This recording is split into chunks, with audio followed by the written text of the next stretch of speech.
Hey guys, Oscar again from Bob Sands Fishing Tackle, and check it out.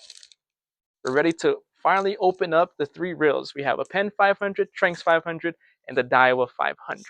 And yeah, like I said, today's the day, so let's get into it.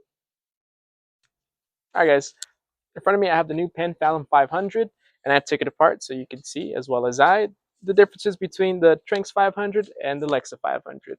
So first things first, when I open this up, I kind of see that it has a thin layer of grease, and that's really going to help that water beating right off and not staying inside the reel and getting nice and corroded. So that's really good to see as a reel technician. And it's not only on one side of the reel, it's also on the main part. Let's take a look at the gearing. Right here I have the oversized stainless steel gearing from Penn. And that's going to match up with the stainless steel yoke. Not too much that you see in other reels. The cool thing about this is that it's going to come with the housing for your drag. And that's really going to kind of get that saltwater not inside and kind of get everything, nice and nasty. With that being said, that's going to conclude the Penn 500. We're going to move on to the next one. Lexa 500 is going to be open right now. All right, guys, right in front of us, I'm going to have the Lexa 500 taken apart for you guys. And the main thing that I'm seeing the difference between this and the Fathom 500 is that it's going to have little to no grease on the right side plate. The good thing is that on the main reel itself, you're going to have the most important parts that are going to be used and abused a lot are going to be more of that gearing and all that. So that's going to be covered with all that grease. And that's something that's really good to see. It's going to keep all the componentry free of salt water, and you'll be good with that. Moving on to the gearing, we have stainless steel gearing, just like the Fathom 500, and same stainless steel yoke.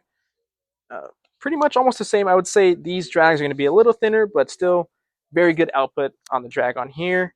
Same three stack. The only difference between this one is it's not going to have a housing. And that's pretty much what's going to wrap it up. I'm going to go ahead and take apart the Tranx now. All right, guys. Last but not least, the Tranx 500. It's been a while. It's been about a week. So for you guys, it's been like 2 seconds, but here it's been about a week. And back by popular demand, Tranx 500. On this one, pretty much differences is it's still going to be dry on the right side plate, but the cool thing is that it's going to have a double dog system right here, as you can see, and you're going to have mainly that grease on the most important parts, your yoke, and then your brass gearing. As I said, brass gearing. Let's get into the gearing. The gearing here is going to be brass, although not stainless steel like the Fathom and the Daiwa.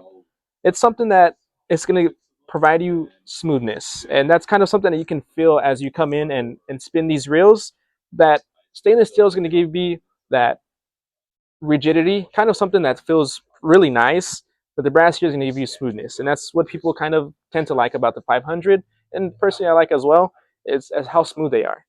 Same drag system, you're going to have a three stack drag, not too much different from that. What I do see from the difference is that this is going to be a lot more caked in grease. And like I said, that's what I like to see as a real technician, is that they're putting grease on the drag and it's still high output and water resistant, or to a certain point, I should say. Okay, guys, that will conclude pretty much the three reels that we have here. Small differences, but still big differences as well. Quickly, before we end this video, definitely something that to not be shy about is to kind of open up these right side plates and put a little bit of grease on there. That will really help out that reel. Other than that, definitely come into the shop and go ahead and fill these reels. Definitely on a rod, we recommend that. And yeah, it's been Oscar, guys. Have a good one.